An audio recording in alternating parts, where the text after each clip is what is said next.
Well, the UN report doesn't offer a lot of optimism, right, unless changes are made immediately. So what about these findings are most important for people to really take in and understand? Joining us now is Rebecca Carter, Director of Climate Resilience Practice at the World Resources Institute. Rebecca, thank you for joining us. Thank you. Glad to be here. All right, we appreciate it. Hey, Rebecca, for people watching this at home and they might be confused, how would you sum up the UN's findings?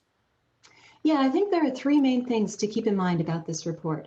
The first is that it does indeed recognize that climate change impacts are already occurring faster and more severely than previous reports had indicated. And whereas previous reports said that the worst impacts might be avoided if we could quickly reduce emissions, this new report makes it clear that we're already facing irreversible losses and damages to human societies and ecosystems around the world. But the report also provides more detailed information on what we call adaptation solutions. That is, adjustments that we can make in our day-to-day lives that will help to protect us from climate change impacts that we are already too late to prevent. And this report tells us in greater detail who is already being most affected by climate change and what kind of resources they need to be able to protect themselves better. And Rebecca, from your perspective, what about this report particularly stood out to you the most? Yeah, I do think that it is the grim picture that the report paints of the climate change impacts that we're already experiencing. The scientific evidence is stronger than ever that there is no other explanation for the increases in severe storms, heat waves, droughts, and other impacts than human-caused emissions. And the report makes it even clearer that there is nothing natural or cyclical about the changes we're already seeing and will continue to see more of. So where and who will be most impacted by these changes noted in the findings, maybe now and then also going forward? Yeah, so this report makes it clear that climate change does not affect everyone in the same ways. It's people who have the fewest resources with which to cope with the kinds of climate change impacts we're seeing that are most effective. Many of them are in developing countries, but this report makes it clear that there are people of modest means, even in the wealthiest countries, who are at risk and will have the hardest time recovering when disasters strike, unless we focus on making sure that they have the resources they need with which to adapt. It also points out that people who depend directly on natural resources, so people like farmers or fishermen, are at great risk because their livelihoods depend so directly on the weather, and they are the ones who will be most affected by longer-term climate change. If I could offer a couple of solutions that may not be as obvious as some of the other ones that I think people are discussing.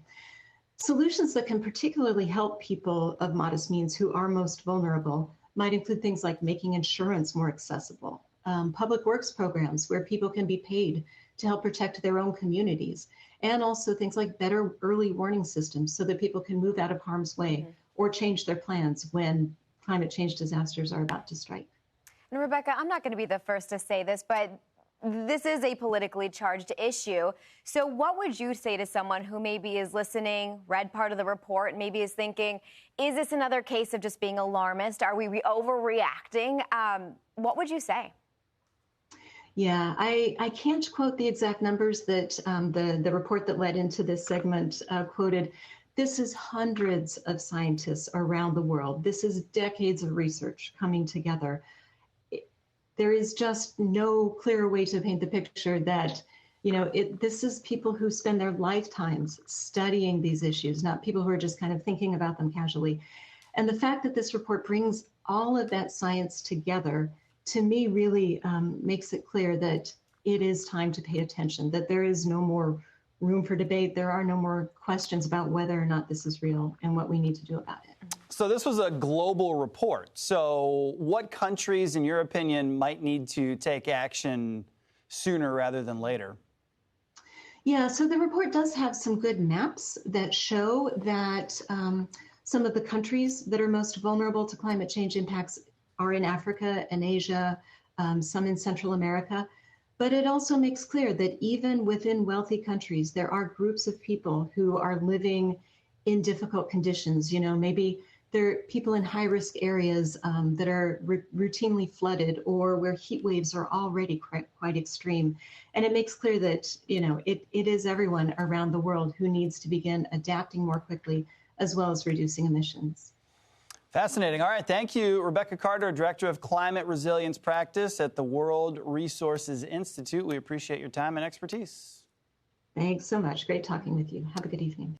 I'm Amy Freeze. Welcome to Fox Weather's YouTube page. We have more great videos on the way, so make sure to subscribe to stay updated on all things weather.